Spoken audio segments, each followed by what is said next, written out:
Primary elections delivered surprising results in the gubernatorial race with Democrat Andrew Gillum's victory. He now will face Republican Ron DeSantis. In local Brevard County races, we also had surprises in County Commission, School Board, and Palm Bay races. Welcome to I Am Brevard. I'm Isadora Rangel. Today on the show, I'm going to talk to radio host Bill Mick of WMMB about the winners and losers in this year's primary and what we can expect in the November elections. Watch. Bill Mick, welcome on the show once again. Thank you. Good to be here. So today we're going to talk about elections, and I'm sure we have lots of things to talk about.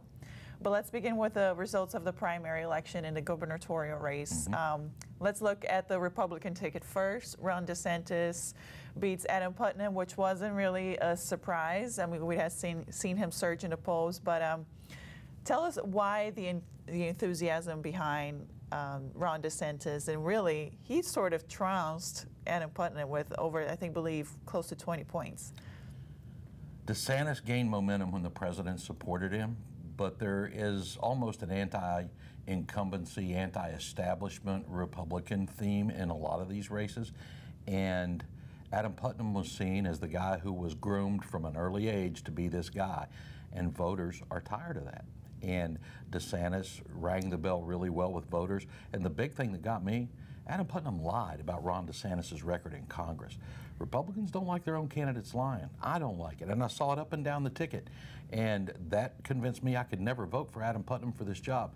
The 23% sales tax claim that Putnam that was a big thing. It was an attack ad, and it doesn't really tell the whole story. Not at all. Of not close. DeSantis' plan. Yeah, because he supported the fair tax, which in addition to being a 23% sales tax at the point of sale, would have wiped out every other federal tax we pay. Your entire paycheck would have been yours. You decide how much tax you pay by what you buy. Tax on new goods and services, not used ones. And that was not the whole story. And he tried to imply that it was going to be an economic disaster for Florida. And it was a vote from 2013 or 2016 in Congress. So the deception cost Adam Putnam dearly. And although, to give him credit, amazing concession speech, willingness to get back in and pitch in and make sure that the governor's mansion stays in Republican hands. We'll see if that can happen. And I can only imagine personally for Adam Putnam, I mean, he's been running for governor for decades. That's what a lot of people say. He's a current commissioner of agriculture. He served in Congress. He was one of the youngest Congress members at the time. He's still a pretty young guy. So I wonder, what is he going to do next? Is he going to just become a lobbyist, or, really wonder if he's done with politics? But I doubt he'll be done. He's been too engaged for too long. There will be something, whether it's lobbying here or in D.C., whether it's becoming engaged with an activist group that supports agriculture, for example, or something like that. He'll find a niche, but it'll be interesting to see where he goes. And this solidifies the Republican Party as the party of Trump, right? I mean, if anyone had any doubts that was the case, even with all the results that we have seen nationally, you are a Republican, you're constantly talking to Republicans. Is the party actually unified behind Trump? No. No, why not? It's not. It is the party that appreciates Trump. We don't like everything the president does, but we like the results that we see. And the party's too split right now to be the party of Trump. It's a party that is seeking an identity, would like to lean more right than middle, and Ron DeSantis does that. He's got a good record as far as that goes. And I think it will be this election in November, with Andrew Gillum being on the other side. You've got a race of two polar opposites, and it will tell us a lot about the electorate in Florida, which way they actually lean, as opposed to the rhetoric that we hear around all these campaigns. And I want to talk about Andrew Gillum, but Sure. before, what do you see as the two factions within the GOP, locally and maybe even nationally?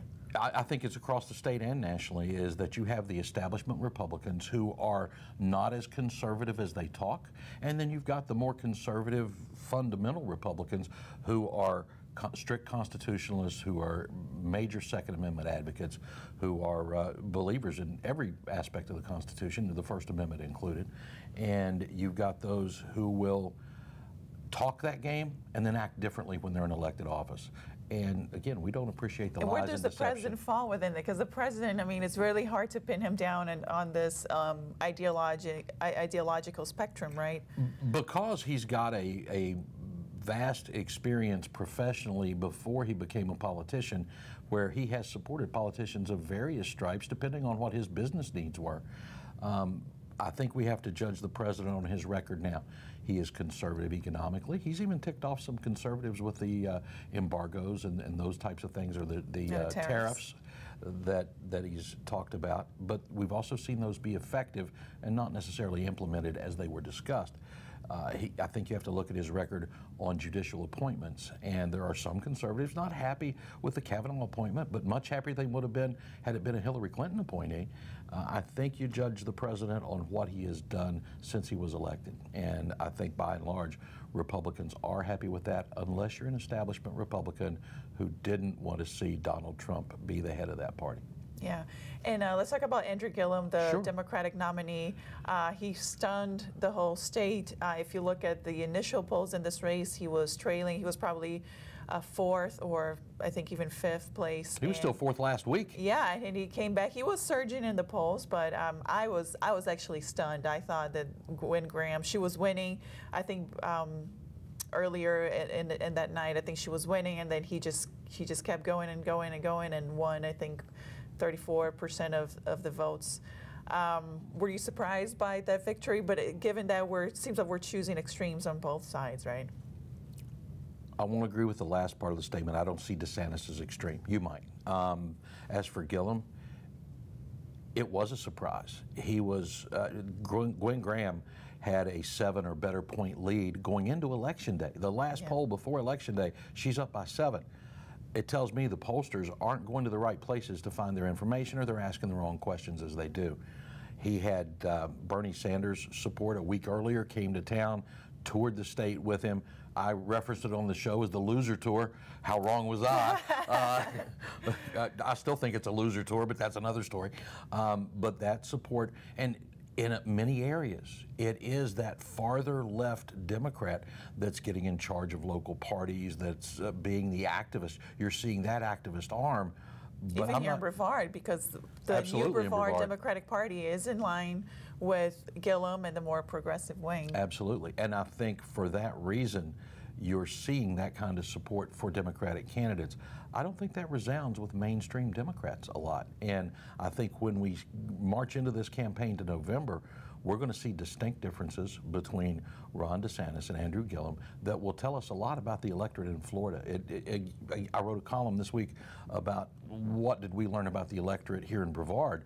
Well, what are we going to learn about the electorate in Florida when they make a gubernatorial decision? Because those two can be more polar opposites, exactly. Right? Right. And I think, and I hear that from, I just read a letter to the editor this morning, someone who said, I'm an independent, consider myself a moderate. I feel there's no place for me more in politics, because you're either with Trump or you're with Bernie Sanders, and those people in the middle, and John McCain's passing over the weekend, I think, exemplifies that. Is this the death of moderate Republicans and Democrats, in your opinion? On the Republican side, I hope so. But no, I think right now you have small factions that are very loud having an impact for now. I think eventually, and I think throughout this election, that common sense won out on the part of the electorate. That's what I'm hopeful for in November. We'll see. As far as that unaffiliated voter writing you, find a place. Find the party that aligns most closely with what you believe. Get in and be active. The mainstream Democrats aren't active in the party in Brevard because their voice has been wiped out by a resurgent number of folks who are farther left, the Bernie Sanders crowd, that are coming in being vocal and active. That doesn't mean they're being leaders. It means they're being loud. Yeah. So let's talk about the local Democrats. And you have written before about, they sort of caught everyone by surprise after 2016, how well organized they were. You've been here longer. I don't think I wrote that, but okay. You've written about how they're actually a party now. They are. They had an impact in last year's off-year election in the municipalities and local districts. They did. Does that concern you as a Republican, or? No, it doesn't change the concern I've always had for the Republican Party, which is disorganized and infighting. And the Republicans in Brevard are inept. as a party goes. They aid no candidates, they prep no candidates, they go to their meetings, they drink tea, they have a crumpet or two, and they fight about who's going to be in charge. They are disorganized and ineffective. If I were a candidate, a Republican candidate, I would ignore them. I wouldn't go to their lunches. I wouldn't go to their meetings, because all you do is you go and preach to your few followers who are there and everybody else who already hates you anyway, because they've got another candidate in the room. They have no direction. They have no leadership. They need leadership bad. So let's move on to County Commission. Sure. And let's start with District 4, which is South Central Brevard. Kurt Smith, the incumbent, had a really tough race against former Commissioner Trudy Infantini. He ends up prevailing. And we were just talking about this. I thought Kurt Smith was going to lose, given all the negative attack ads against him, and how we kept hearing how Trudy was working very hard since November, knocking on a lot of doors. But you were already predicting that he was going to win, right? Yeah, he won by less than I thought he would. My main thought was, this is a district that elected Mary Boleyn Lewis twice, and by significant numbers. Mary Boleyn Lewis voters don't vote for Trudy Infantini. Mary was a very moderate Republican, and I was not happy with her term of service on the County Commission. There are some points of contention I have with Kurt, who's a dear friend of mine. We go to church together, we vacation together occasionally. He's a dear friend of mine, and I pointed out some things that I didn't like that he did. And had the Infantini camp, and that's including people that she may or may not have control over or collusion with, had they stuck to issues, they might have won this thing. But instead, under the direction of, well, I can't say direction, with the influence of John Tobiah, Randy Fine, and others, they went negative. They went with lies that Trudy embraced on my show. They said, they sent out one mailer that went through the Jason Brodeur PAC from Seminole County, and why a Seminole County politician allows his PAC to be involved in influencing a Brevard election. I'd like him to answer for it, but he's not answered my emails, so I doubt I'll get a talk to Jason Brodeur. He funded a mailer that said that Kurt's septic system polluted the lagoon, and it showed this failed inspection report and the marks on the report for the failure. Now, the whole failure across the top, well, that was superimposed. That wasn't on the form. It had not been inspected, and he didn't have a maintenance contract. There were opportunities for them to check that it was not working, that it was not filtering, that it was leaking or anything. It didn't check any of those. So that mailer was a flat-out lie. I asked Trudy on the show, will you disavow this mailer? No, all septic tanks leak. She bought the lie. She bought into the bad campaign tactics. And I think the lies up and down the ballot hurt candidates that didn't talk issues and didn't speak the truth. And it seemed like this was a campaign sort of orchestrated by Commissioner Tobiah, who has made it very clear he wanted Kurt Smith to be defeated. And then State Representative Randy Fine. I know Fine was on your show a lot. And sure, had him on weekly during the session. Yeah, I haven't heard him recently, so maybe he has been on the show. But no, during the campaign season, I don't bring politicians on because I'm too tied up with candidates. But so why is Randy Fine so interested in that particular race? Because Randy Fine misunderstands his job as a state representative. He thinks he's there to oversee local and county officials, and he couldn't be more wrong. He didn't like a vote or two that Kurt made. He thinks all of the TDC money should be dumped into the lagoon, along with the $42 million in extra tax money that we're already dumping into the lagoon and getting no results so far. He doesn't see the value in TDC opportunities, like with the stadium in Vieira and all the folks that's bringing to Brevard. And when Kurt voted to put the AstroTurf down on those fields at the Vieira complex, he thought that should have been flushed into the lagoon with all that other money. And he went negative, and he went hard, and he went dishonestly. And that has probably cost me a friendship with Randy Fine. I supported him when he ran. I had hopes for him learning his way into the job. He has shown that he's unwilling to learn from anybody, and I've tried to help him through his first 2 years. I would point out things that I thought were politically damaging to him, and he did not care. Most of the issues he's pushed in Tallahassee have been of a personal nature for him, not of import to the constituents. So I think he's lost his way, and I don't think he'll learn from anyone. But do you think, I mean, he has a general election in November. He's running against Democrat Phil Moore, who won his primary. actually, it's interesting. Randy Fine's district is probably the most Democratic-leaning district in the county. Of the state representatives, yes. Yeah, and yet he takes these very far-right stances. I mean, do you think there's a danger that he might lose his reelection? And we got to take into consideration he has a lot of support from Tallahassee and money and resources, and seems like he's running a pretty well-oiled campaign. But is there a chance that these mistakes might cost him a reelection? If Phil Moore realized that it was his obligation as a candidate to reach out to all voters, not just the Democrats who will support him. He was running in a primary. That's true. Now he's going to have That's to do true, that. but I gave him an opportunity to appear on my show along with his primary opponent. Neither of them replied to me, whether they believe the common left misperception that there's no room for them in my audience or that I won't listen to their viewpoints. I prefer viewpoints that are different from mine. I learn that way, and we have a lot of fun and discussion that way. But neither of them replied. I would like to know what Phil Moore stands for. I don't have a clue. And if he is viable as a non-extremist Democrat, he could earn my support very easily because Randy Fine has not been a good state representative.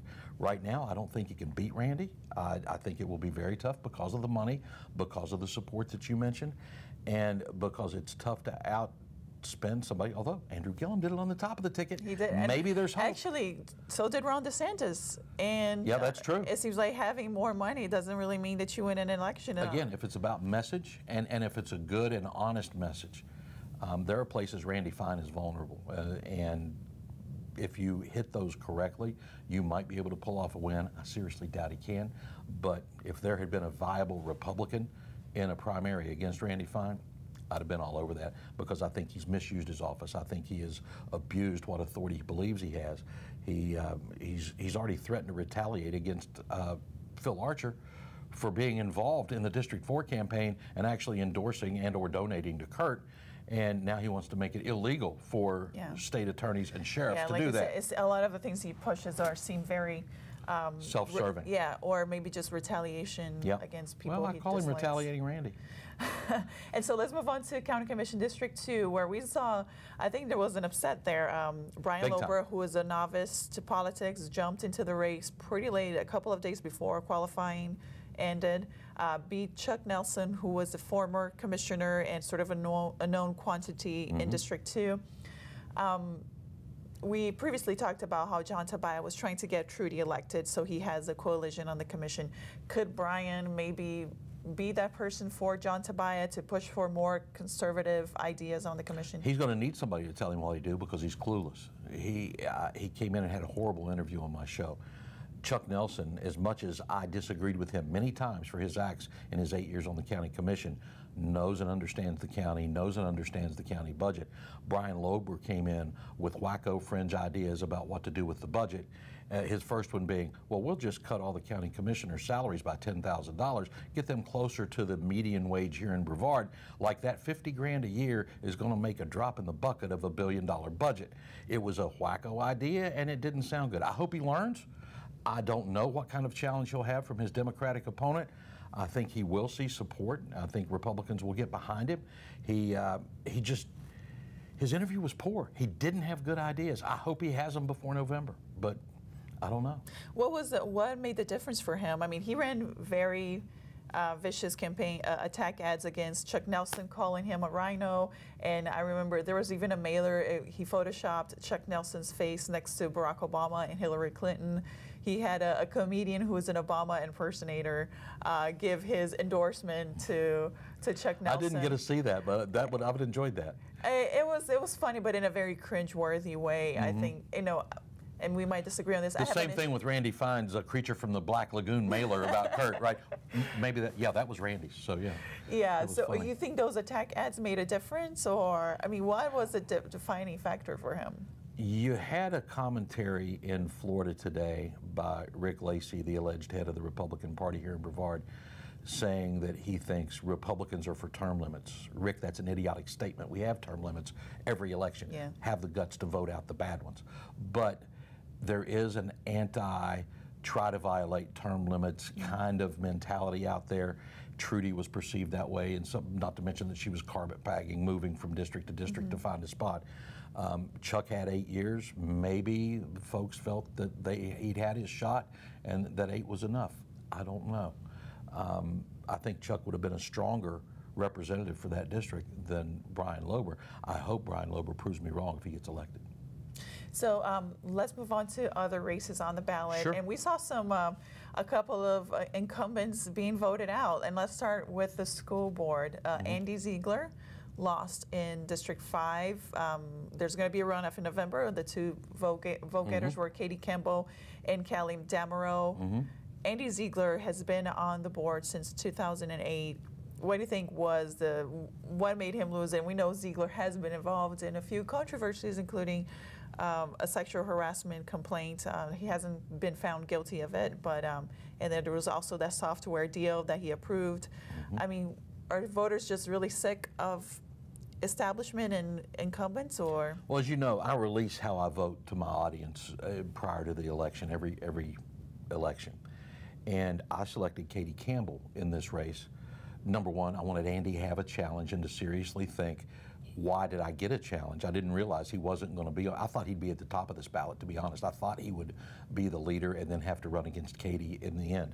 Boy, did I call that one wrong. Katie is right on school security as far as I'm concerned. She supports the Sheriff's Stomp program to arm staff. And Andy was the key cog that did not. As much as he wants to claim he does, he didn't. He was the obstructionary vote on the board for that. And I think Katie can, if she gets elected there, we can help turn that around and actually protect our kids instead of putting some window dressing in front of the school that will be the uniform that's the first target.